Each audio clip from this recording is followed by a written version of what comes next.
بەناوی خۆی بەخشندەی میهرەبان سڵاو لە بینەرانی کەناڵی ئاسمانی پەیام خۆشحاڵم لە بەرنمەیەکی تری جێپەنجە بە ئێوەی بەڕێز و خۆشەویست گەشتمەوە.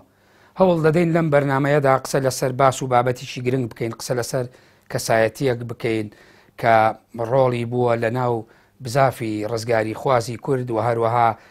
نووسەر و شاعریش بووە. دەپرسین ئایا حەمە سەعیبەگی حەمە سەلیمبەگی جاف کێیە؟ چۆن بوو بە ئامر مەفرەزەی دوی مەلیک مەحموود؟ ئەو حیزبە ئیسلامیە کامە بوو کە لە ساڵی 1934 لەگەڵ کۆمەڵێک هاوڕێیدا لە شاری هەڵەبجەدایان مەزراند. شەڕی بەناوبانگی ساڵی 1921 لە گوندی ئاوایی ڕۆسەمبەک چۆن بەشداری کرد؟ لەو شەڕەدا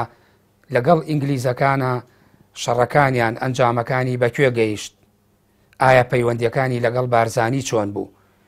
هەندێک لە شاعیرانی سەدەی 20 ڕابردوو باس دەکات لە ناو یاداشتەکانیدا. ئەو شاعیرانە کامانە بوون حەمە سەعیبەگی حەمە سەلیمبەگی جاف پەیوەندی هەبوو لەگەڵیاندا. ئێمە هەوڵ دەدەین قسە لەسەر بیرەوەریەکانی و بەشێک لەوەی کە پەیوەندی بە لایەنی ئەدەبی و شعر و هاوڕێکانیەوە هەیە قسە بکەین لەگەڵ سەبری خان کچی حەمە سەعیبەگی حەمە سەلیمبەگی جاف. خۆشحاڵین سەبری خان ئەمڕۆ لەم بەرنمەیەدا بتوانین قسە لەسەر کەسایەتی باوکت بکەیت. بەڵێ سپاس بەسپاسەوە. وەڵاهی باوکم ناوی حەمە سەعیبەگی حەمە سەلیمبەگە لە دەی ئاوایی حەمە سەلیمبەگ لە دایک بووە کە ئێستا پێڵێن دێکۆن. لەوێ لە دایک بووە لە مناڵیەوە وتی لەوێ خوێندومە. لەکوێ خوێندومە؟ ڕۆشتوم بۆ ماڵی شێخ حیسامەدین، دوو کتێبی فارسیم تەواو کردووە. بەڵام بە زیرەکی و ئازایەتی خۆم توانیومە کەوا پەرە بە خوێندن بەم زمانی کوردی بزانم، فارسی بزانم، عەرەبی بزانم، کەمێکیش تورکیم زانیوە. بەڵێ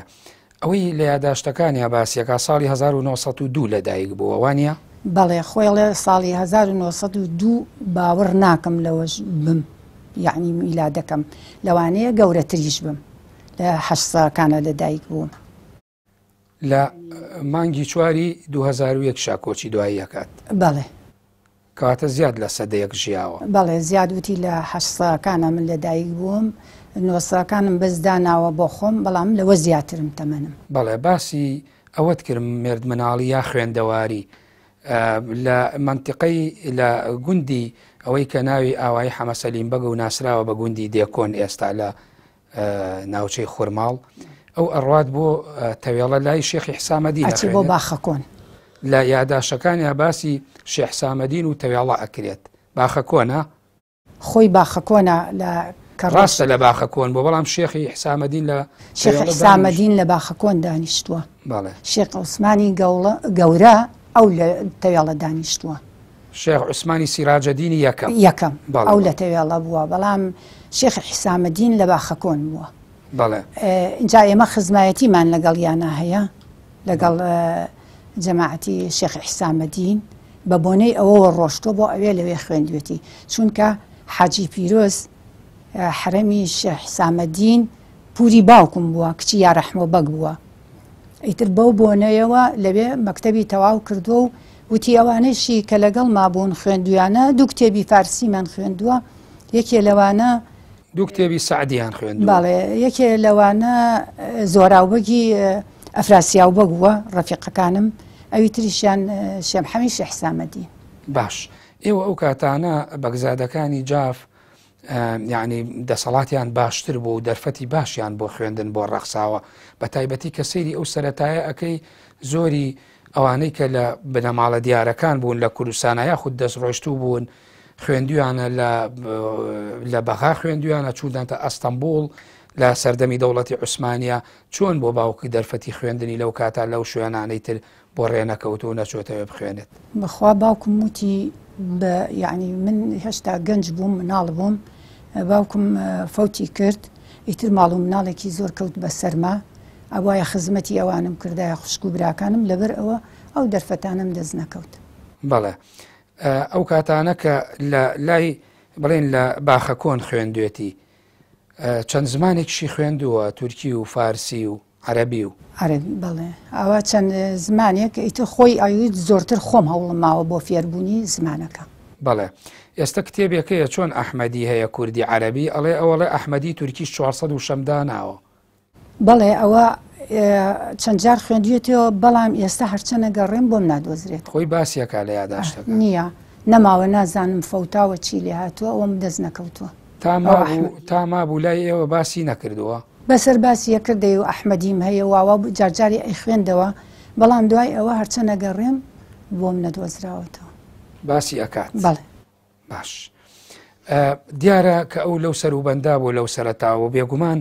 شەڕ یەکەمی جیهانی و گرانی گەورەکە باسەکرێ لە بیری ماوە لە کتێبەکە شتێک باسەکە. چۆن باسی شەڕی یەکەمی جیهانی و گرانی لای ئێوە ئەکرد جیاواز لە وێنەی لە کتێبەکە خستوێتی ڕوو؟ وەڵی وت گرانیەکی زۆر بوو، قات و قڕ بوو، خەڵ خواردنی دەست ناکە و هیچی دەست ناکەوت. ئەیوە ڕۆشتم بە ڕێگا لە دەشت و دەرە سید مەکرد هەموو کوڕی گەنج و جوان پاڵکەوتون لە برسە هاوارەکەن. ئەو زۆریان ڕامەکرد بۆ ماڵەوە هاتم کولێرم بووە بردنەوەم کرد بە دەمیانە ئاومە کرد بە دەمیانە ئەو زۆر وەزعێکی ناخۆش بوو. بەڵێ شەڕ یەکەمی جیهانی ئەو کاتانە ئەو لە کاتی ساتی خوێندنا بووە یاخود بۆ خۆی وەزعەکەیە لە کوردستان لەوە لە ئێران تەنانە زۆری ئەو کاتانە عێراقیش بەو شێوەیە شقلی نەگرت بوو تا 1920 ئەو کاتانە ئەو لەناو ڕووداوەکە نابوو بوو. وەڵی ئەویان نازان باوەڕ ناکەم ئەو وەختە باسی نەکردووە. باش بەڵام ئەو ڕاستە و خۆ دوای ئەوە لە یاداشتەکانە کە باس ئەکا ئەچێتە ناو باسێکی تری گرنگەوە کە لە منتیقەی خورماڵە لە ئاوای ڕۆسەمبەک شەڕێک ڕۆیە لە نێوان خەڵکی ئەو ناوە گوندی ئاوای ڕۆسەمبەک بە تایبەتی کە ڕۆسەمبەک دەوری بینیوە لە شەڕەکەدا ئەو شەڵێ بەشدار بووین و باسی کوشتنی یەکێک لە فەرماندەکانی ئینگلیزەکان نەکات. ئەو شەڕە چۆن بۆ ئێوەیە گێڕایەوە باسی ئەکرد؟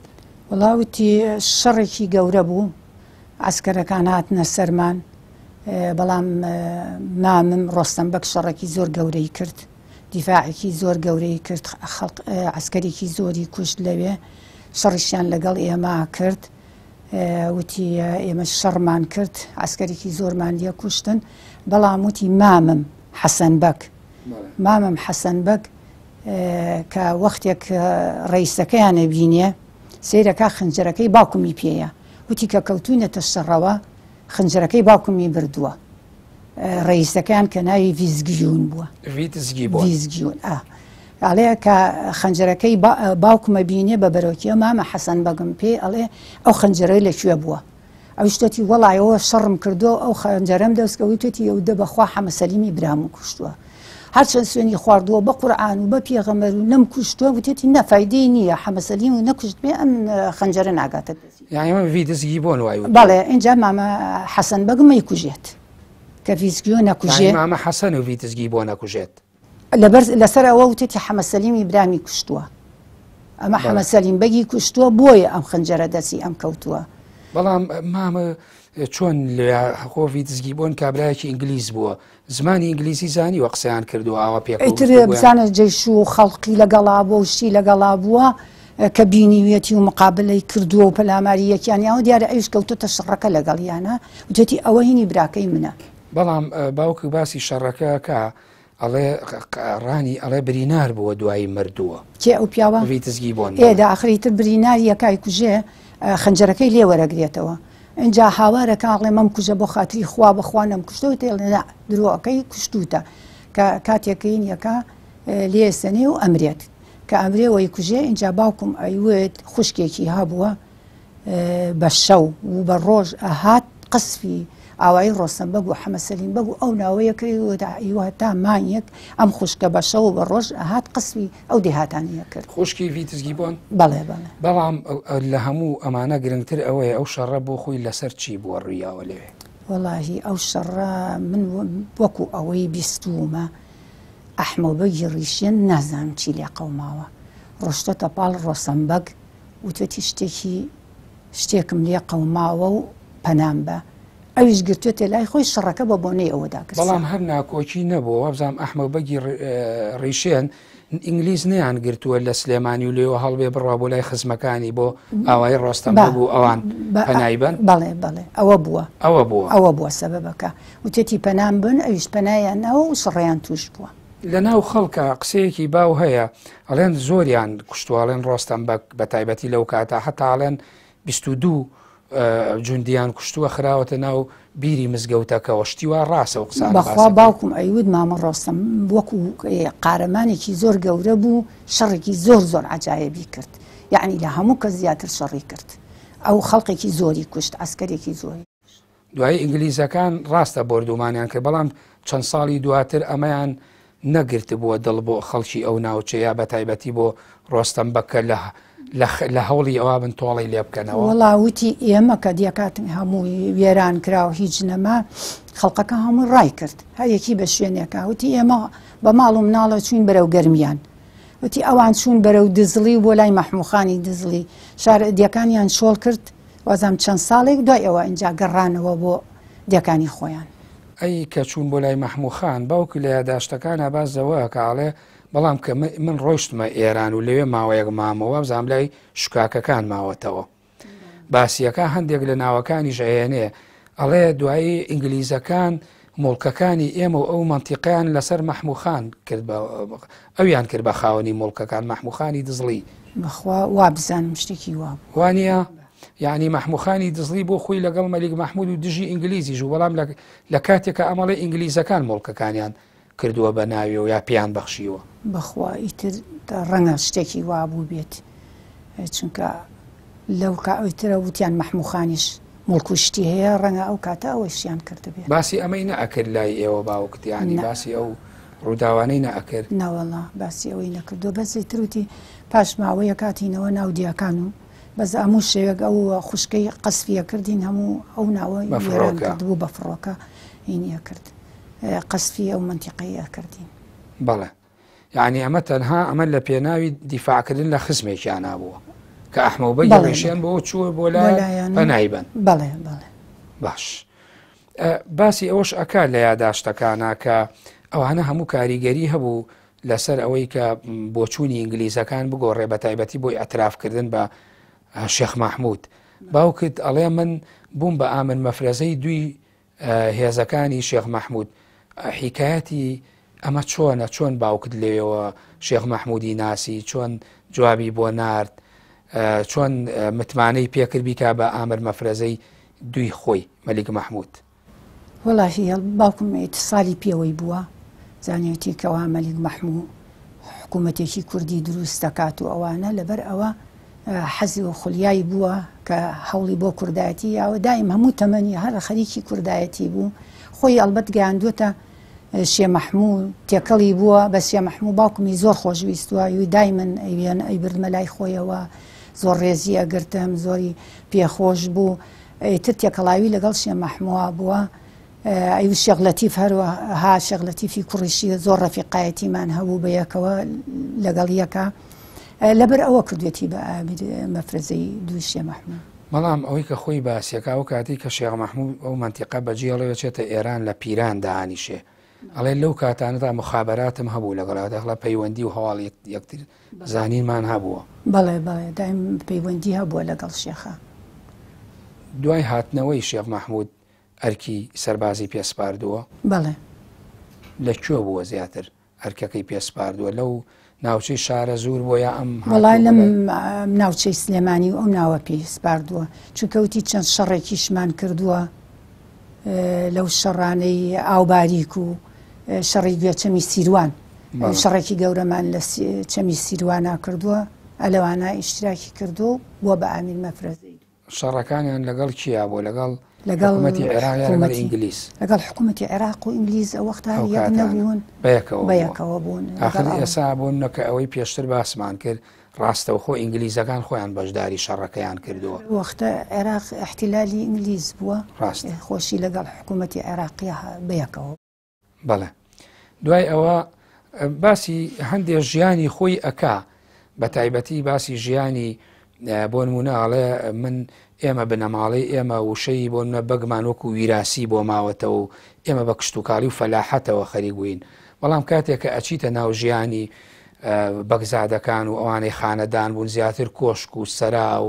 ئەوانە و دەسەڵاتدارەتیت بیرەکەوێ. بەڵام لە ناو نووسینەکانی باوکتە هەم لە ناو ژیان نامەکەیە کە بیرەوەریە هەم لە ناو شعرەکانە چۆنەڵی کەسێکی جیاوازتر دەرەکەوێت لەوەی کە یەکێک بێت لەوانەی کە لە بنەماڵەکانی بەگزادەی جافن. بەڵێ ئەمان زۆرتری بنەماڵی ئێمە وەڵەو بەگی، ئێمە بنەماڵی وەڵەو بەگین، بەگزایی جافی وەڵەو بەگی زۆرتر حەزیان لە کوردایەتی و دروستکردنی حکوومەتی کوردی و لەگەڵ حکوومەتی بابان و لەگەڵ ئەمانە خەریبوون ئەوەنە گویان بە مڵکوم شت ناوە، ئەوەنە نەچوونەتە لای دەوڵەتی عوسمانی و لای حکوومەتی عێراقی و هەوڵی سەروەت و سامانی زۆر بن. دائیمەن خولیای دروستکردنی حکوومەتی و کوردایەتی و شۆڕشەکانی کورد و لەگەڵ ئەمانە زۆرتر. بەڵێ لە ساڵی چەنەوە تۆ لە بیرتەکە لەگەڵ باوک تایتن نزیک بوون و باوک و پەیوەندی هەبووە لەگەڵ دەرەوەی خۆیان؟ وەڵاشی من کە پێگەشتم ئیتر هەر ئەوە نازانم باوکم خەریکی بۆ حیزبایەتیە کرد، هەر خەریکی کۆبوونەوە و بوو حیزب و لەگەڵ حیزبی پارتیا و لەگەڵ ئەمانە ئەوەی کە من پێگەشت بووم و لە وەزعی منە. بەڵام ئەوانی تری کە ئامیر مەفرەزە و شەڕەکانی پێش بوونی من بووە. بەڵێ ئەو لە ساڵی 1933 و 34 لە هەڵەبجە حیزبێک دروستەکەن بە ناوی حیزبی ئیسلامی کورد، وابزانام کوردکراوەکەی برایەتیە. بەڵێ زانیاریت هەیە تۆ لەسەرەوە؟ وەڵی ئەوە وتی ئێمە لە هەڵەبجە بووین، باوکم لەگەڵ مەلا حەسەنی قازی کوڕی مەلا قایری بیارە لەگەڵ عەبدوڵڵا بەگی ئەحمەوبەگی میرەدێ لەگەڵ شێخ لەتیفی دانساز نازانم شێخ لەتیفی دانساز باسەکە بەس من ئەوەی دیمە نازانم ئەوەیان بەس ئەو دکتۆر ئەو شێخ ڕەسوڵی دێلێژە نەجمەدینی بەڵێ نەجمەدینی مەلا ڕەسوڵی دێلێژە ئەو سیانەی بەڵام باسی شێخ لەتیفی شەکا باسی ئەو شێخ لەتیف لێرە دائیمە نەچوو بۆ لای و باسی دکتۆر شۆ دکتۆرێک ئەویش شکری نازانم شو نووسراوە لەینەکەیە باسی ئەوش ئەکا کە ئەمانە هەموو لە هەڵەبجەدا ئەم حیزبیان دروست کردووە. بەڵێ ئەمە لە هەڵەبجە ئەمانەوتی لە ماڵی ئێمە کۆبووینەوە باسی وەزعی کوردمان کرد، وتمان کورد وەزعێکی زۆر خراپی هەیە و تەعەدامان لێ ئەکرێت و ئەمە وەزع نییە و هەستاین ئەم حیزبی ئیسلامی کوردیمان دروست کرد. سەرۆکی حیزبەکەمان هین بوو مەلا حەسەنی قازی، دوای ئەوە خەڵکی بیارە بووانە بوو مەلا حەسەنی قازی خەڵقی بیارەیە کوڕی مەلا قایری بیارەیە. وتی دوای ئێمە ئەمانن لە هەڵەبجە بووین نەقڵ بووینەوە بۆ سلێمانی، ڕەنگە موەزەف بوو بن لەبێ نەقڵ بووینەوە بۆ سلێمانی. وتی کە هاتینە سلێمانی زیاتر پەرەمان پێسەند بە حیزبەکەمان گەورە کرد، زۆر کەساتە ناو حیزبەوە یەکێ لەوانە مستەڕیفی سلێمانی بوو. متەسەڕیفی سلێمانی و کاتە بەڵێ مستەڕیفی ئەحمەوبەگی تۆفیق بەگا بەڵێ ئەحمەوبەگی تۆفیق بەگ مستەڕیفی سلێمانی وتی هاتە ناو حیزبەکەوە. اینجا حەمەیە و ڕەحمان ئاغامان هێنایە ناو حیزبەکەوە. پاش ئەوە ئەڵێ سەردانی بارزانیشمان کردو. بەڵێ ئەوە بەڵێ حەمەیە و ڕەحمان ئاغا هاتووە. دوای ئەو وتی ئەمین ڕەواندزی هەبوو، وتی ئەویش هات نووری ئەحمەی تەها یەکێ لە نووری ئەمین بەگ. هەروەها وتی لە شۆڕژگێڕەکانیش عزت عەبدولعەزیز، محەممەد قودسی، مستەفا خۆشناو، وتی ئەوانیش لە شوڕتەکانە هاتنە ناومانەوە. چوار ئەفسەرەکە سییانیان هاتوۆتە ناو. بەڵێ محەممەد قودسی، مستەفا خۆشناو، عزت عەبدولعەزیز، وتی ئەوانش هاتنە ناو. بەس ئەو وەختە تەلەبە بوون. وتی بەڵێ ئەو وەختە هەر باسیەکە ئاڵێ پەیڕەوێکمان دانا و 37 مادەشمان بۆ وتی پەیڕەوەیەکمان دانا لە ئەوەی لە هەڵەبجەکە ئیجتیماعمان کرد 37 مادەمان دانا بە پێی ئەم 37 مادە ئەڕۆشتین. باشە وەک تۆ بزانیت وەکو کچێکی ئەو بۆچی ناویان نابوو حیزبی ئیسلامی لەو کاتە؟ وەڵا وتی ئەوە ئەگەر حیزبێکی کەمان ناو بنایە وەزعەکە باش نەبوو، ئێمەش بۆیە حیزبی ئیسلامیمان بۆ دانا. لە چ ڕوویەکەوە باش نابوو؟ ئەو کاتانە ئەم حکومەتانە نەبوو لە دەور و بەراکە. بۆ نمونە ئێستا حیزبی ئیسلامی دروست بێ وڵاتە هەندێک لە وڵاتان دۆستایەتیانێ بەس ئەو کاتانە لە عێراقێکا و دەسەڵاتی مەلەکی هەبووە و وا بزانم زۆرتر وتی لە تاو ئینگلیزەکان یعنی بۆیە ناویان ناوە ئیسلامی بۆی ئینگلیزەکان تووشی بۆ ئەوەی ئینگلیزەکان زۆرتر یعنی سەیتەرە نەکەن بەسەرمانە و خەڵقی ژنەڵێ ئەمە حیزبێکی ئەلمانیە و ئێمە دوایان ناکەوین زۆرتر لەبەر ئەو کاتانە شتێکە بوو پیانەوترا بانگەشەی غەزا و جیهاد دژی ئینگلیس دژی ڕووسیش هەبووە هەر لە جەنگەکە بەڵێوتی شەڕی ڕووسیشمان کردووە ئەوە چوین بۆ غەزای ڕووس و ئەوانە وتی باوکمەوان هەموو ئەو غەزای ڕووسانیشی کەواتە ئەوان ویستویانە لە ڕێی ئەو ناوی ئیسلامی و خەڵک لە دەوری خوان خەڵق کۆکەنەوەیتی ئەگەر ئیسلامیەکەمان پێوە نایە خەڵق ئەوە ناهاتە ناو حیزبەکەمانەوە لەبەر ئەوەی بە ناوی ئیسلامیەوە بڵامان کردەوە بۆ ئەوەی خەڵق لە حیزبەکەمان زیاتر کۆ ببێتەوە. ڕاستە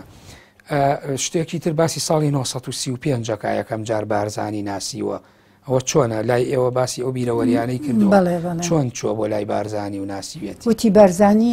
جەماعەتەکەی نەفیکران بۆ سلێمانی هەموو هاتن لە سلێمانی دانیشتین نەفیکران وتی تر لەگەڵ بارزانی علاقم پیا کرد یەکتریمان زۆر خۆشەویست هەموو جارێ ئەچوون بۆ لای وتی زۆر ڕۆژ بە یەکەوە ڕۆشتین بۆ کوێ بۆ سەر سەدەکە سەدەکە و تا لە سەدی سلێمانی لێرەوە لەم ئەوەی پێڵێن لای سیمەتریەکە ئەمە سەدەکە بڵێ ئەیوە سەدە بوو ئەموو جارێ چوین لەگەڵ بەرزانی خوالی خۆشبووە لەوێ دانیشتین و بەسی کوردایەتیمانە کرد و زروف و زەمان و چۆن ئەمە حیزبە و کورد چۆن ئاوای لێ هاتووە و ئەمانە وتی تر هەڵەسان چیمانە کرد ژیانیان باش نەبوو بەرزانیەکان پیتاکی حیزبمان بۆ کردنەوە و ئەمانانێ یعنی هاوکاریمان کردەوەی بە پیتاکی حیزب هاوکاریمانەکردن وەزعیان ئەو وەختە باش نەبوو حیزبەکەیان ئەو کاتانە وابزانم لە چاوپێکەوتنێکی دەنگیم جۆ لێ گرتووە ئەڵەیەکی بە 50 فلسیش هاوکاری حیزبەکەمانە کرد خۆمان ئەوڵێ ئیشتراکمان بەڵێ ئیشتراکیان کردووە بۆ ئەوەی ئەیوت وەزعیان باش نەبوو یارمەتیمانیان تا ئەو ماوەیە کە لێرە بوون لە سلێمانی ئەیکە باش بووە و حیزبە چۆن بووە تەسلیمی حیزبی هیوایان کردووەڵە تەسلیمی ئەوانمان کرد وتی دوای ئەوە کە مستەڕیفی سلێمانی ئەحمەدبەگی تۆفیق بەگ نەقڵ بوو ڕۆشت یەکێکی کەمان بۆ هات مستەڕیف ناوی مەجید یعقوبی بوو وتی مەجید یعقوبی دەستی کرد بە خراپەکردن لەگەڵ خەڵقا عەزیەتی خەڵقەکەی زۆرە ئێمە چیمان لێ کرد بەشەوە چوین ئەمانەیە بەرتەقە تەقڵ هەر لە سلێمانی وامان لێ کرد لە تاوانە خۆی نەقڵ کرد ڕۆشت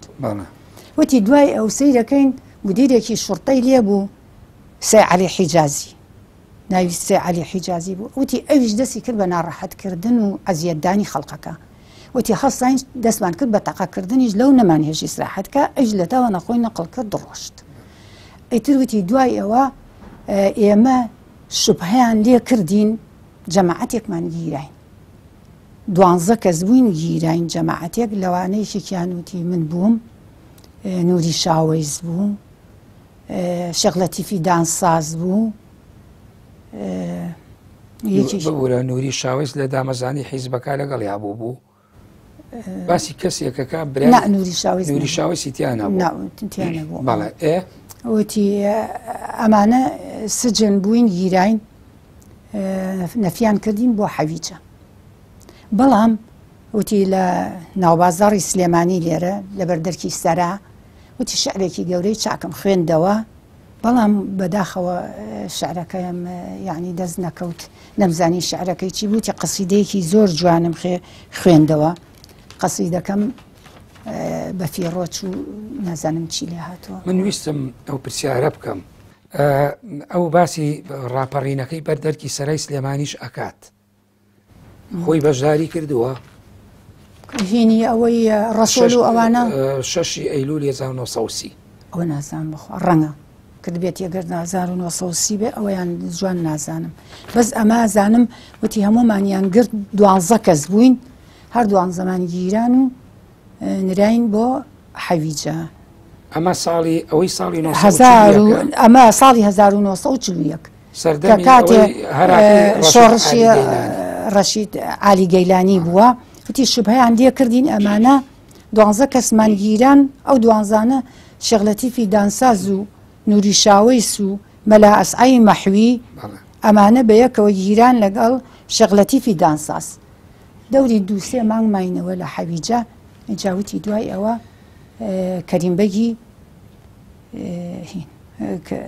کەریمبەگی جاف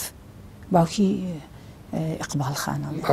کەریمبەگی جاف کەریمبەگی فەتاح بەگ بەڵێ بەڵێ کەریمبەگی فەتاح بەگ وتی ڕۆشت بۆ بەغا بۆ ئەوەی واستەمان بۆ بکە لە سجنە ئازاد ببین وتی چوو بۆ لای ئەدمۆنس مستەشاری وەزیری داخلی بوو وتی ئەویش وعدیانێ وتی باشە ئیشەکەیان بۆ چاکەکەم وتی باش بوو دوای ئەوە مەرجێکی دانا بوو چی بوو ئەدمۆنس وتوی بە مەرجێ لەسەر نازام چی نەگیرا بە شەرتێک لەسەر نازی نەگیرا نازی چی بوو نازی حیزبێک بوو حیزبی ئەڵمانی بۆ نازیەکەی لایەنگری ئەوان نەبوو ئەگەر لایەنگری نازیەکان نەکەن بەریانەیەم ئەگەر ئەوان بوو ئەوە ناتوانم باش بووەمانتوێ لەسەر کوردایەتی ئێمە لەسەر نازینی بەربوون بەڵام وابزانم لە کەرکووکیش زیندانی بۆ هەرو کاتەیە شعرێکی نووسیوە لە زیندانی کەرکووکەوە ئەڵێ دوایی لە کەرکووبین بردینیان بۆ حەویجە یەکێک لە شعرەکانی لە دیوانەکەیە لە کەرکوو نووسیوێتی دەبەخوا ئەوەشی ڕەنگە لەوێ بێ ئەوەی ئەنجوان ناکەم ئەم وەرەقانی نووسیوتە چیەتایە وڵای ئەمە ئەو شعرەیە کە تۆ ئەها حەزل لێ کرد جەنابووە وت حەزەکەم ئەو شعرەی کە مەلیک مەحموود باوکی خوێندوێتەوە ئەو مەلیک مەحموودی ئەم شعرەی بۆ خوێندومە تۆ نووسراوەت وەبزانام چوارینەیە کەوانە بەڵێ بەڵێ ئەمەیم لە بیرە ئەگەر بە جوانی بتوانم یعنی ئەگەر وا بێت بەڵام هەستەکەم هەر ئاوا بۆ چەند جارێک خوێندوێتەوە بووم هیممەت ئەەکەم بە ئالی حەیدەر گەرمایلی حقوقی کورد ببن عەرەب بێشبە نوێژی مازیم بە کوردی قەزا دەکەم ئەمە مەلیک مەحموود بەڵێ ئەمە وتی سەری هەڵبڕی وتی بە ئەم شعرە بۆ بخوێنمەوە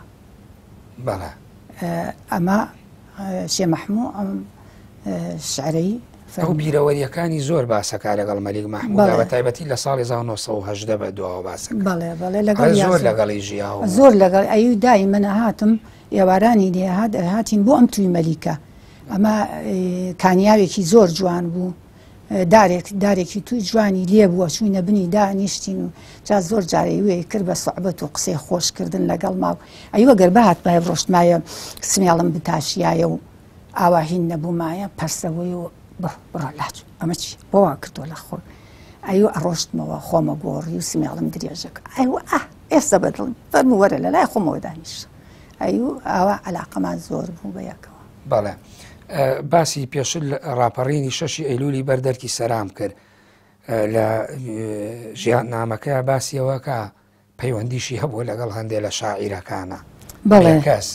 هێمن قانع ئەمانە لای ئێوە ئەمانە تۆ هیچیانت لە بیرە وەڵایی ئەوە قانع ئەزانم وابزانام لەگەڵ نالی لەگەڵ وردی شاعیریش هەبوو نازانم نالی ئەو کاتانە نەماوە بەخوا نازانم نالی بەڵام ئەو کە باسیەکە پیرەمێرد فایق بێکاس قانع مەلا حەسەنی نالی نییە ناری شاعیرە حتا ناری وازام نەشی بینی و شعرێکشی بۆ ناردووە بەڵێ شعرێکی بۆ ناردووە بڵاوی کردوێتەوە بێ ناریە اینجا مەلا حەسەنی قازی خۆشی هەر شاعیر بووە لەگەڵ ئەویشە لەگەڵ شەحەمەمینی کاردۆخیش ئەوی شەر شاعیرە ئەویشە لەگەڵ ئەویشە عەلاقەی هەبووە هەروەها لەگەڵ خۆشی دەبابانیش ڕسمیشی هەیە لەگەڵ خۆشی دەبابان یەک شتی زۆر گرنگی تر باسەکە کە ئەو کاتانەی نەقڵەوێ بۆ سلێمانی ئەڵێ بووم بە تەحسیلداری بەلەدیە لە سلێمانی وابزانم کاتبی شوڕتەیە نازانم شتێک کاتب بووە کاتبی مالیە بووە شتێکی ئاوە باسەکە دەڵێ داود بەکات بینیمی ئەڵێ پێی ناخۆش بوو منجلی پۆلیسیم لەبەرا بوو تێبێ و جلانە لابێ لە بەرتاوە بۆ تۆ نابێ ئەوە تۆ لە باس کردووە ڕەنگە لە پێش ئەوە وابزانم لە پێش ئەوەی کە کاتبی بەلەدیە بۆ نازانم وابزانم ئەوە بووە جلەکانی بینیوە و تتیتر ئەم ئیشەمەکە دوای ئەوە تەعین بووە لە بەلەدەی سلێمانی خۆی باسیەکە ئاڵێ من 1933 چوومە وەزیفە و ئەچێتە ئەوێ و دوایە چێ بۆ بیارە و ئینجایە بۆ سلێمانی و ئەچێبێ بە تەحسیلدار نەقڵ بووین ئێمە لە سەیسایق بووین لە سەیسایق بوو باوکم لەسەر کوردایەتی دەرکرا فەسڵ کرا بوو کە وەختێ بوو بە جمهوریەت عەریزەیەکی یا تەعین بووەوە کە تەعینیان کردەوە لە وەزیفە نەقلی تەوێڵە بوو ماوەیەک لە تەوێڵە مایەوە ماوەیەکیش لە بیارە مایەوە اینجا نەقلی هەڵەبجە بووەوە. بەڵێ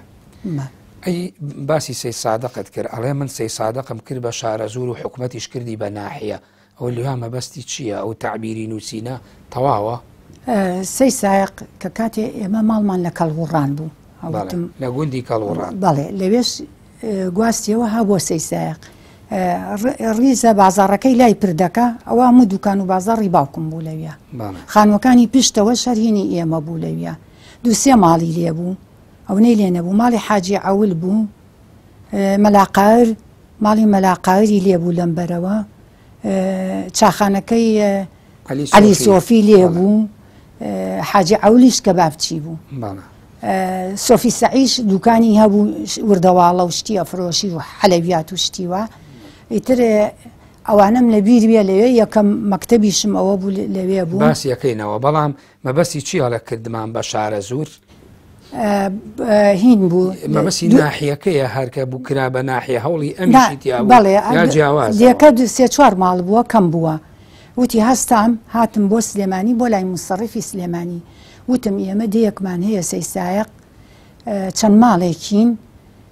نەخەستەخانەمان هەیە نە مەکتەبمان هەیە هیچمان نییە ڕێگای پێنجێن و هەڵەبجە و سلێمانیشی لەسرە بەشکم خەستەخانە و مەکتەبێکمان بۆ بێنی وتی وەڵام مستەڕیف یەکسەر بۆی نووسیم وتی ئەوە خەستەخانەشم بۆ دەرکردن مەکتەبیشم بۆ دەرکردن و دیەکەشتانم کرد بە ناحیە بەس دیەکە ئەو دیێکۆنە پێڵەن خودداداد یا خوادایی پێڵێن ئێمە لە ناو زمانی خەڵکی منتیقەکە کە لە سەی سادق لە قەبرسانەکە دەرەچی هە ماڵەکان ئاوایی حاجی قاوریشی پێڵەن ئەوە نەبوو یەکەم جار پێشەوەی سەی سادق بێ بە ناحیار ئەوە بوو نازانم من بەس دوای کۆمەڵێ ماڵ ڕاستە کۆمەڵێ ماڵەوانی تۆ ناوتێنان لە سەرەتادا لەوێ بوو بەسەوەی من لێ باوکشی ئەو کاتانە سەرەتا لەوێ بوو باڵێ باشە بۆ ئێوە ڕێتان کەوتووە کەڵوڕان باوکم هین بوو بەسەر مڵکەکانی شەوکەت بەگەوە بوو کەڵوڕان و ئەو دەشتی شارە زۆر هەموو مڵکی شەوکەت بەک بوو باوکشم ئیشەکانی ئەوێ برد بەڕێوە وەکیلی ئەو بوو باوکە خۆشی فەلاحەتیە کرد بەخوا ئەی کرد و ئیتر ئەڵێ باو باپیرانمان فەلاحەت و کشت و کاڵیان کردووە بەزوتی من زۆرتر حەزم لە فەلاحەت نەبوو بۆیە بەجێمە هەر لەگەڵ کوردایەتی و حیزب و وەزیفا زیاتر ژیانم بردووەتە سەر بەڵام ڕاستە ئەو کە باسی شەستەکانیش ئەکا کە چۆتەوە بۆ منتیقەی تەوێڵە و بیارە ئەو کاتانە لەوێ شۆڕش ئیتر لەوێ هەبوو خۆتەزانی شۆڕشی ئەیلول بوو بەشێکی زۆری هێزی پێشمەرگە لەو منتیقا بوون ئەم پەیوەندی لەگەڵ شۆڕشی ئەیلولا هەبوو بەڵێ پەیوەندیە بوو لەگەڵیانە ئەوەختە حیزبی پارتی هەبوو لەگەڵ پارتیەکانە وەزعی خۆش بوو بەزوتی لە تەوێڵە پارتیەکان زۆر کەم بوو ئەو لەگەڵ پارتیا بینی هەبوو حیزبەکەیە لەگەڵ خودی بارزانیا بینی هەبوو لەگەڵ باسی پەیوەندی بارزانی زووتر ئەکا کە بانگی کردو بۆ حیزبی برایەتی لەگەڵ بەرزانیا پەیوەندی هەبوو حیزبەکەیش حیزبی پارتی لەگەڵ پارتیەکەیشە پەیوەندی هەبوو خۆی لەوێ خەریکی ئیجتیماع و کۆبوونەوەیە کردینی پارتی لە ناکۆکیەکەی نێوان بارزانی و مەکتەبی سیاسی ئەو تەرەفی هیچ لایەک نەبوو چکە ئەو کاتە ئەوان دوو تەرەفی جیاواز بوون تایبەتی شەستەکان بەڵێ ئەوە نازانم بەسەوە نازانم هەر دایمەن لەگەڵیانە بوو هەتا لە تەوێڵە سێ چوار کەسی پارتی لێ بوو سێ چوار ئەشخاسی پارتی هەبوو ئەی تریتیا بوو حەمە سەلیمی خەیات هەبوو عەلی چاوش هەبوو لەگەڵ حەمەبرایی دوکاننار ئەوانە پارتی بوو باقیکە هەموو شوێعی بوون شەستەکان بەڵێ هەموویان شەستەکان شوێعی بوون هەتا من خۆم مناڵ بووم دەزانم سنفی سێ بووم چی بوو مامۆستاکانم شعرێکیان بۆ نووسیم خوێندمەوە لە وازان نەورۆز بوو لە مناسبەتی نەورۆزا بوو جوان لە بیرم نایە سنفی دوو بووم سێ بووم شتێکی وا بووم ئەوانەی لەگەڵم مامۆستاکان وەستا بوون خوتبەمما لە مەیانی تەوێڵە شعرەکەم خوێندەوە و لە گۆڕەپانی قوتابخانە یاچی هینی مەیانی شارەکە لە ناو بازاڕی سنتەری بازارەکە شعرەکەم خوێندەوە چی بوو شعرەکە ئێستا بیرم نایە نازانم چی موتووە خورشی دەبابان لە تەنیشت ماوەستاوە پێمەڵێ خورشی دەبابان وەستاوە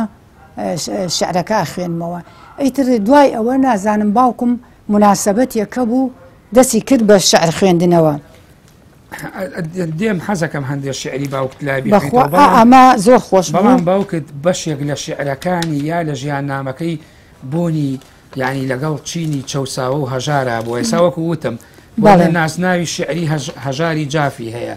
سعدیشی هەیە یعنی بۆچی دایمە ئەو زیاتر هەستەکەی لە بەرەیەکی خەڵکا بۆ کە ئەو کاتانە شوعیەکان بانگەشە و دیعایەوە یانە کرد کە لەگەڵ چینی پرۆلیتاریا و زەحمەت کێش بوون باوکت نزیکایەتی نەبوو لەگەڵەوانە لەگەڵ شوعیە نەوەڵا زۆر خۆشی ناهات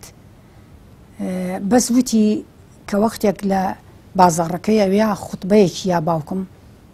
هەمووی شوێعی بوون بەو ناوە دەورەیان نابوو مناسەباتی نەورۆز بوو ئەوانە باوکم وتی شعرێکم خوێندەوە زۆریان پێ ناخۆش بوو وتی دێڕە شعرەکەی کە لە بیرم بێ یاخوا هەر کەسێ کوردە و بۆ کورد نەکۆشێ یاخوا عاباکەی نووری بپۆشێ وتی کە ئەمەم وتی نووری سعید بوو کە وتی کە ئەمەم خوێندەوە زۆریان پێ ناخۆش بوو یعنی ئەگەر بۆیان بکرایە شتێکیان لێ کردم ئەوە نەمتەئسیر بوون بۆ یعنی ئەم متەئسیر نەبوو بە فکری چەپ و شوعیەکان نانا پێ خۆش نەبوو اختلاتی نەکەن بەزەر لەگەڵ پارتیا بوو ڕاستە بەڵام نووسینەکانی باسی هەژار و چەسانەی خەڵق و ئەمانەی کردووە بەڵام ئیتر هینی شوعێتی وەرنەگرتووە خڵی ئەوی وەرنەگرتووە بچینەوە سەر ئەو باسە تۆ باسی سەید سادەقت کرد شتێکی ئەڵێن ئێوە لە ئافرەتانە لە سەید سادەق لە کچە یەکەمینەکان بوون کە وەکو کچ خراونەتە قوتابخانەوە ڕاستەوە بەڵێ وەکو عەزم کردی من بووم و کچی مەلا سەدیق بوو فاتمەی مەلا ڕووناکی حاجی عەول و نەسرینی فایقەفەنی و ئەوە جەماعەتێ بووینە ڕۆشتین ئەو کاتانە بۆ خۆی لە ناو خەڵکە خەڵکێکی ئەو مەنتیقەی شارە زورە شتێکی عەجیب نەبوو ئێوە وەکو کچ چوونەتە ناو مەکتەبە و بەشداری خوێندن هیچ معارەزەیەک نەبوو یعنی پیان خۆش بوو خەڵقەکەش پەیوەندی بە هاندانی باوکتەوە هەبوو یا خۆتان وڵایتر باوکم هاندانی خەڵقەکەیدا و ئەی زیاتر ئەوی دەستکەن بە خوێندن ناڵەکانتان بنێرنە خوێندن با چاوکراوە بێ تاکەی ئێمە سەرکوت ببین تاکەی تە ئەدامان لێ بکرا ملەتی کورد باوکم خەیکی تەشجیعی خەڵقیشیە کرد بەو شێوەیە لە بیستە ساڵی چەند بووەوە ساڵەکەی مامۆستاکانتان کێ بوون نایە ناسم بەس مەلاقانی ئەناسم بە مێزرەکەی سەریەوە مامۆستاقانعی شاعیر بەڵێ چیت لە بیرە سەردەمی مامۆستاقان بەخوا هەرەوەم لە بیرە ڕیزیە کردین لە حەوشە و شعری پێوتین و نەشیدمانە خوێند ئەوە نەیەم لە بیرە ئیتر باقی تری دەرسی پێ نەئەوتن بەڵێ دەرسیشی پێوتین بەس لە بیرم نایە دەرسەکە چی بوو پێوتین کوردی بوو نازانم چی بوو ئەی نەشیدەکان چی بوو ئەگەر بیرت بێ بەخوا هەر ئەی ڕەقی بوو ئەو شتانە بوو ئەوانە بوو و شعرانە یاخوا وەتەن ئاوا بێ و ئەی ڕەقی بوو شعرەکانی خۆی پێوتن نازانم ڕەنگە وتبێتی بەس من لە بیرم نایەتەوە خەیاڵم باش شعری چیت پێ ئامادەت کردبێ هی باوکت حەسکری بیخوێنیتەوە وەڵا شعرەکانی نازان بڵێم کامانە شتێک بخوێنیتەوە لەو ئەوە بوو کە ئێستا عەرزم کردی هین بوو ئەوەی بۆ شوێعەکانی خوێندەوە لەوێ وتم لەوێ نووسیوتە بەڵێ هەرەوە بوو کە خوێنتەوە بەڵێ باش ئێوە بیرت بێت تا ساڵانی چەند لە دەوری شارە زۆر بوون مانەوە هەتاهین شۆڕشی عەبدولکەریم قاسم 58 بەڵام یەک شتی گرنگیش باسەکە نەڵێن لە سەردەمی شۆڕشی ئەیلولا باوکت لە شارە زۆر کە لە گوندی وەڵاسەمتە بن کە کاغەزی ئەنووسی شۆڕش دای نابوو خۆی بە مدیر ناحیەی سەید سادەق ئەزانی ئەینووسی حەمەسەلیم بەڕێوەبەری ناحیەی سەید سادەق ئەوە چۆنە ڕاستە بەڵێ وابوو لە وەڵاسمت مدیر ناحیە بووینی سەید ساق لەوێ دانیشت بوو لە وەڵاسم نەیانەتوانی لە سەید ساق دانیش نەیانەتوانی لێ بن ئەنێ ئەو کاتانە سەردەمی شۆڕشا لێ بوو ئەم بڵێن مدیر ناحیەی شۆڕش بووە بەڵام هیچ سەید سادەق بەڵێ شەستەکان نامۆ نووسراوی ئەو کاتەی نەماوە هیچ پێم نییەوە ئەم نووسراوانە چییە لە بەردەسمانە وڵایەوە ئەوە دیوانەکەیەتی دەست نووسەکان ئەمە خۆی لەسەر ئەم دەفتەرە نووسیوێتی ئەوە دیوانەکەی خۆیەتی هەموو دیوانەکەی دەستنووسەکەی لەما نووسیوە بەڵام بەشێکی وابزانم فەوتاواڵەی یعنی شێوتەڕی لێ یاوە شعرەکانی تەڕ بووە ئەمە کە خۆی مابوو خۆی تەسلیمی تۆی کرد بەڵێ ئەوانەی کەشی ئەو بیرەوەریانەی کە نووسیوێتی ئەسا ئەمانە ئەم نامانە ئەمە چین ئەمە نامەن ئەمە چین ئەم هەموو کاغەزە ئەوە کاغزانە ئەوە شتەکانیەتی کە ڕسمەکانێتی کە گرتوویەتی و لە مناسبەتەکان جگە لە ڕسم ئەوە یەک سەفتە کاغەز و نامە لەوێ ڕسمنەوانە شتی خۆ من ئەوە ئەو نییە یعنی ئەو نووسراوانە هینی ئەو نییە ئەوانەی شتی خۆ من ئەوانە لەگەڵ باوکمە ڕسمەکانی ڕسمیان دوایی تۆزێک ئەمانش ڕسمی ئەون ئەمە ڕسمی خوێندوێتەوە کە کاتێ لە سەقافە و ئیعلام بووە ئەم ڕسمانە ئەو پرسیارە بکەم باوکت لە یاداشتەکانی باسیەکەڵێ لە 11 ئازاری ساڵی 1970 تر من ڕۆشتم بۆ بەغا بێگومان لەوانێت تۆ باشە و کاتت لە بیریە ئەوە لەگەڵ خورشیدە بابانە بەڵێ خورشیدە بابانی شاعیر بەڵێ بەڵێ ئەمە شەرعینە شکل لەوەیە ئەوە دوای ئەتوانین ئەو وێنانە سوودی لێ ببینین بۆ ئەوەی کە پیشانی بینەرانی بین بەڵام ئەوەی کە گرنگە تۆ ساڵی هەفتا ئێوە لەکوێوە بوون چوونە بەغدا لە سلێمانی بوون لە بەیانی 11 ئازار دەرکرانی ئەو 4 ساڵە ئیسراحەتەی کورد شۆڕشی کورد و گفتوگوی نێوان سەرکردایەتی شۆڕش و حکوومەتی عێراقی ئێوە ئەو 4 ساڵە لە بەغا بوون بەڵێ ڕۆشتین بۆ بەغا ئەو کاتانە وەفدەکانی کوردە هاتنە بەغا هیچیان باوکت نەی ئەبینی نەهات نەماڵی ئێوە بەخوا ئەوەیان نەوەڵا ناهاتن ئەوەیان نازانم ئیتر 74 و ئەوانەش وازانم کورتین بوو هەموو ڕایان کرد ڕۆشتن بۆ ئێران و زۆری دەربەدەر بوو ئێمەش چوینە بەغا و لە هاوکاری تر تەرجمەی فارسی و کوردی و ئەوانەیە کرد ساڵی هەفتا کە چوونە بەغدا باوکت چووە سەر چی وەزیفەیە ئیش و کاری سەقافۆی ئەعلامیشیە کرد لەوێ هی حکوومەتی عێراق بەڵێ لە چ دەستگایەکە ڕۆشنبیری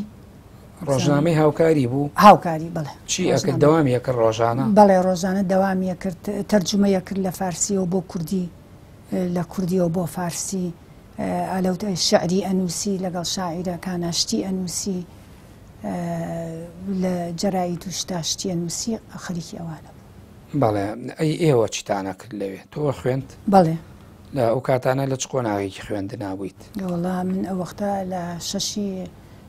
سانەوی بوو ئەو کاتانە ئای پۆلی 12 ئێستا بەڵێ لەوێ ئەی ئەو کاتانە فشاری نەخستە سەر کورد حیزبی بەعەس بۆ ئەوەی کە هەن زۆر جار کوردەکان کە ئەچوونە ئەوێ بە شێوەیەک لە شێوەکان لەم لاوە سەرکردایەتێکی شۆڕش هەبوو ڕاستە لە گفتوگۆوا بوون خۆ ئێوە دواتریش دوای ئاش بەتاڵیەکەش حتمما هەرمانەوە لە بەغا باوکو تووشی ئەوەی کە ئاوا ڕۆحە کوردایەتی تیابوو باسیەکەیت و لە کتێبەکە شاباسیەکە یانی دووچاری بەریەکەوتن گرتن ڕاوەدونان ئەمانە نەبووی نەوەڵا تووشی هیچ شتێک نەبوو ئەو هەر سەرقاڵی تەرجمەکردن و نووسینی شەعر و شتی وە بە بێدەنگ ئەچوو ئەوەیە کرد بەڵام یەک شتی بۆ من و دایکم گێڕایەوە شتێکی زۆر هین بوو وتی ڕۆژێکیان جەماعەتێک هاتن بە دوامە جەماعەتێک هاتن بە دوامە بردمیان ئەمە هەر هەفتاکە بەڵێ وتی چاویان بەستمەوە وتی ماوەیەکی زۆر بردمیان بە چاو بەسراوی وتی کاتێک چاوم کردەوە سیرەکەم لە ژێرزەویەکەم جەماعەتێک بردمیان لە ژێرزەویەکەم وتی چاویان کردمەوە و دەنیشتم دەستیان کرد بە قسەکردن لەگەڵمان وتی پێیان وتم وتیان ئێمە تۆ ئەناسین کە تۆ شخصیەتی هەیە لە ناو کووردا و ئەتوانی خەڵق کۆکەیتەوە و جەماوەرێک هەیە بتانی خەڵقمان بۆ بێنیت ئێمە چی دەوێ بۆ دەکەین یعنی خەڵک بکا بە باسی و بەڵێ وتی بە سیلاح ئەتەوێ بدەینێ بە سیارە فیشەکە بینێ بە سیارە پارە و بینێ هەرچی دەوێ ئەدەینێ تیوتم بەڵێ بەس بە شەرتێک کوردەکانی بینی ئێران و عێراق لەویە هەمووی چەکدار بکە با بچین بە گژی بۆستن لە گژی ئێران یعنی چەکداری تەکەم خەڵقێکی زۆر مەعاشیانەیەمێ بەشکم ئەو خەڵقامان بۆ والێ بکەی بڕەخسێنن بچین بە گژی ئێرانە و لەو ناوە شەڕێ هەڵگرسێنین و ئیشێکی وە تیمریش تۆزێ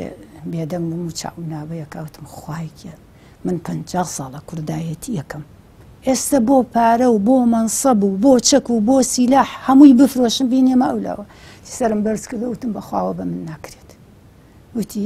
ویست من خەڵق بخەڵەتێنم بە پارە و بە سیلاح و بە چەک و بیانم بە کوشت لە پێناوی مەرانی حیزبی بەعسا. ئەمە وەک بزانانی دوای نسکۆی شۆڕشی ئەیلول و لە 75 پێشەوە و ئەو 4 ساڵەکەی مفاوەزاتەکە بوو. بەخواوەزم 75 نەهات نەها لە 74 بوو بزانم لەو ناوە باش. وتی منژێتم خواەیان بەخوا من 50 ساڵە دارێکە ڕوێنم چۆن ئێم لە دارەکەم بیبڕم وتی سرم بەرز کردوتمەوە بە من ناکرێت وا بکەم لەوە میلەتی خۆم وتی دەباشەی تۆ بە کەڵکی ئەمە نایت بەڵام یەک شتی پێڵین ئەگەر بێت و ئەم قسە بکەی لە هەرکە خۆ دەبینیتەوە ئیتر نبینی لەسەر زەوی تی چاویان بستمەوە یانامەوە هەنامیانە دەرەوە. ئەمە لە دەستگای ڕۆشنبیری بردبوویان نابردووان بۆ دەستگای ئەمن نامە بەسمەوەیە بەڵێنەکەی لە دەستگاوە بردبوویان بۆ ئەمن. بەڵێ بەڵێ لەوێ ئەو خەڵکە ناودارانە لەوێ ئەو کاتانە سیاسیەکان ئاهاتن باوکو هیچیانی نەعبینی پەیوەندی لەگەڵ کەسیانانە ئەبوو خۆ کاتت بیرە بەخوا نازانم مەرە چوو بۆ سەقابۆ منیش بە مەکتەب و دەرسەوە گیرم خواردوو بەس داهاتێ شاعیرەکان لەوێ نەچم شاعیرەکان و شتە نووسم و کێ سەردانیەکردن لە ڕۆشنبیرەکان و نووسەرەکان ئەوانەی لە بەغا بوون زۆری لێبوو بەڵامەوەی لێبێ و دەمڕۆ هەژاری شاعرم بینیوە و قسەمان کردووە بە یەکە هەژار نەهاتۆتە ماڵتان نەهاتووە بەسەر لە هینەی هەژاری بینیوە بەڵێ بەڵێ ئەوی لەگەڵ هەژارە ئەمڕۆ لەوێ بووە و جەمال موفتی لێبوو لەوێ لە هاوکاری ئەیتر نووسەرەکانی لێبوو لەگەڵ ئەوانە خەڵقی زۆری لێبوو. بەڵام ئەم لە ڕووی ڕۆشنبیریوە ڕاستە هەفتاکان چۆتە بەغدا بەڵام باسی سیەکانی شەکە 33 و 34وانە لە ژین و ژیانە سەردەمی پیرەمێردی شاعیر بەشێک لە شێعرەکانی بڵاوە کردەوە. بەڵێ بەڵێ ئەو ڕۆژنامانەتان نەماوە نەوەڵە ڕۆژنامەکە نەماوە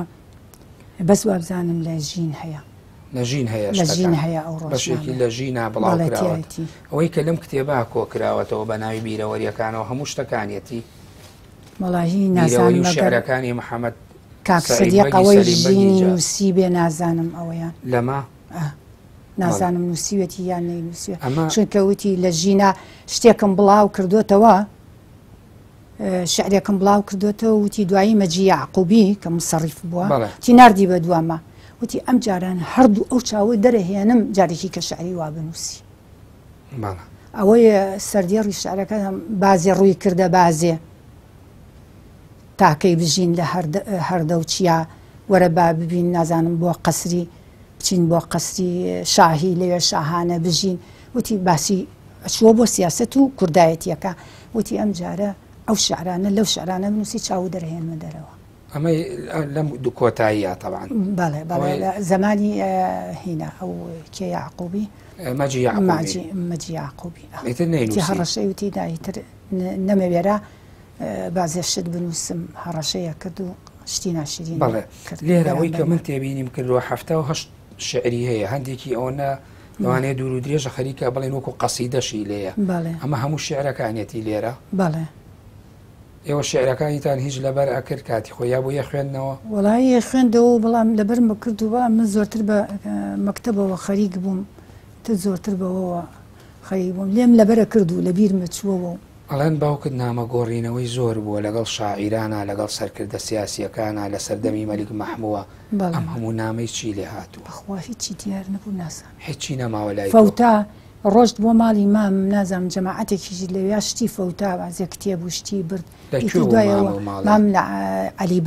عەلیبەگی سەلیم بەگ لە کەلار بوو لە کەلار لەوێش زۆر شتی فەوتا یعنی دەسی بەسەراگیراون نەوەڵایتر وتی لە ماڵەوە ئەم پیر بوو هین بووبووی تر شتەکانی بەو ناوە ئاهاتن بڵێن کە سوکار و ئەمانە ئێتە زۆری شتەکانی فەوتا بوو. کەی بوو گەڕانەوە ئێوە لە بەغا بۆ کوردستان؟ خەزانم هەشتاکان بوو ئەو کاتانە ئەو کاتانە شۆڕش لە کوردستانە بە تایبەتی 76 و ئەوانە شۆڕشی نوێ شۆڕشی گوڵان حیزبە سیاسیەکانتە دروست بوونەوە چەند حیزبێکی سیاسی دروست بوونەوە ئەو کاتانە ئێوە لە بەغا فشارتان لەسەر نەبوو لە ڕووی سیاسیەوە ئەی مەرجی ئەوەیان دانە ئەنا لەسەر باوکت بۆ نونەکە بمێنەوە خۆت ڕووداوێکت باس کرد بەڵام ئەوەی کە لەناو ئەو دەستگانە و بە جۆرێ لە جۆرەکان مەرجیا فشاریان نەخستە سەریان کە ببن بە بەعسی و ئیشوکار بکەن لەگەڵ حیزبی بەعسا یاخود قەڵەمەکەیان لە خزمەتی بەعسا بەکاربێنن ئەمەیان نەخستە سەری نیان خستە سەری بەڵام نیان نتوانین بازیە حڕیەت شت بنووسن شت بڵێن زۆرتری باوکم کە شعریە نووسی بە ناوی فورسان سەلاحەدینەوە ئەو ئێمە کوردین و دایمەن ئێمە ئازابووین و دایمەن ئێمە هەوڵ نازناوی فورسان سەلاحەدین ئەیود یعنی زۆرتش کە شعرە شتێکی دەربکردایە ئەی سوارەکانی سەلاحەدین ئاوا بوون و پیا سەلاحەدین ئاوا وێنەیەکی گشتیتری وەرە یعنی نەیەتوانی بە تەنیایی یعنی شتی هین بنووسێ بە ناوی وەکوڵێ فرسان سەلاحەدینەوە بەعزێ شتی بنووسی ئەی حیزبە کوردیەکان کە ئەم لە کاتێکا پێشتر کوردایەتی کردووە لە بیارە بووە مدیر ناحیسەی سایاقی شۆڕش بووە لە شارە زۆر چوزامە هەموو پەیوەندی هەبوو لەگەڵ مەلیک مەحموودا بۆ دوایی کە چووە بەغدا یانی ڕوبەڕووی ڕەخنەی هاوڕێ و دۆستەکانی نەبوویەوە نەوەڵایتر باوکم وتی من پیر بووم توانای حیزبایەتیم نەماوەوەی تر پەکم کەوتووە و باوکم هین بوو لەمە دوای چەند جارێک وەڵی نازانم گیرا لە بەعزێ شتا گیرا و هینیان پێوت وتی نازانم مەسوولەکان هینی حکوومەت بانی کردووم و چەند جارێکی شوازام لە ڕێگەی وەختێک زەعیم سدیقات 63 لە وەختەش گەرگیرا بوو لە هەڵەبجە چەند دووسێ جارێک گرتیان لە هەڵەبجە و ئەوانە وتی پێوتم بەسە ئیترم کوردایەتی کردنەوە ئەمانە و توت بۆ کاکە من پیر بووم و کە ئەتوانم کوردایەتی بکەم و پەکەم کەوت وت بە خۆ لێ هین مەکە خۆ فەقیر مەکە ئاخر تۆ دانیشتوی گەنجەکانمان لێهانەیت تۆ خۆتوانە نەماوە اینجانەوەی گەنجەکانە تۆ هاانیانەی ڕاستە سپاس دەکەم من ماوەی بەرنامەکەم تەواو بووە ئەگەر شتێکت نووسی بێ لەسەر ئەو کاغەزانەی بەدەستەوە یاخود پرسیارێک وەڵاهی ئەمە هەر بێتی لێ بکەم من لێم نەکردوی خۆت وەڵام بیتەوە وەڵاهی ئەمە فرسەتە تێمێ و بۆی کۆتایی بە بەرنامەکەمان بێنین وەڵاهی تر هەر ئەوانە بوو کە ئەو عەلاقاتانەمان هەبووە و لەگەڵ ئەو خزم و کەس و کار و شێخانی بیارە و عینە شکڵتەوێڵە و ئەلەو بەگزای جافانە و بەگزایی هەورامی و ئیتر ئامانە اختیلاتمان هەبوو لەگەڵ ئەمانە ئەو کاتانە ئێوە هەچەند ئەخیری بەرنامەکەشم و لەگەڵ بەگزادەکانی هەڵەبجە شاپەیوەندی خزمەتیتان بەتین بوو جیاوازی نەبوو لە نێوانتانە بەڵێ بەڵێ خزمەتیمان نەبوو لەگەڵ ماڵی ئەحمەد بەگی ڕشێن و لەگەڵ باسمان نەکرد وەبزانام لەگەڵ ئەحمەد موختار جافیش باوکت زۆر تێکەڵ بەڵێ ڕەفیقایەتیشی باسی ئەوە کات بەڵێ بەڵێ لەگەڵ شعری ئەوت لەبەر نییە نەیوتوە بۆتان بیخوێنیتەوە تۆ لەگەڵ ئەویشە ئامەشەی بەگزاکانی زۆرە کرد لەگەڵ تایر بەگاو لەگەڵ ئەحمەد بەگاو لەگەڵ تایر بەگاو لەگەڵ ئەوانە اختیلاتی زۆر بوو ئەچووە ماڵیان و لەگەڵ حامی بەگا قایمقامی هەڵەبجە بوو باست کرد جارێ وابزانام لە شوێنێک پێکەوە وتی هاتۆ تەماڵمان لە کەڵ و ڕان بەڵێ بەڵێ لەگەڵ حامی بەگا پەیوەندی چی هەبوو زیاتر ئەوی شەر عینە شکڵ لەگەڵ حامی بەگا زۆر ئامەشەی ماڵیانیە کرد و هات و ئەچوو ئەوی ژەهات بۆ ماڵی ئێمە زۆرتری عینە شکڵ پێنجێن وە و ناوە هەمووی مڵکی حامی بەگ بوو باوکم میشەکانی بۆ برد بەڕێوە اینجا ئەو جارەی کەوتم هات بۆ کەڵوڕان ئەوە بوو باسەکەم بۆ کردی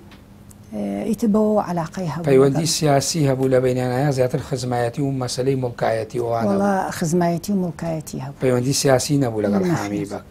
چکە ئەو کاتانەوە زام حامی بەگ نێوانی لەگەڵ ئینگلیز خۆش بووانە بوو ئەوان بەگزاکان هینیان نێوانیان لەگەڵ ئینگلیزا خۆش لەگەڵ مەلیک مەحموود کۆک نەبوون زۆر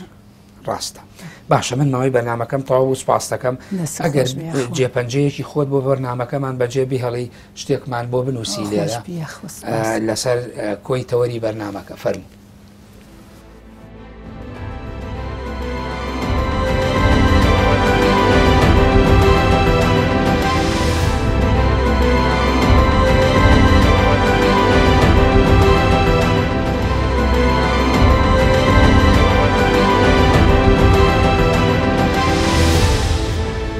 بەڵێ بینەرانی بەڕێز و خۆشەویست بەم شێوەیە هاتمە کۆتایی بەرنامەی جێپەنجا لەگەڵ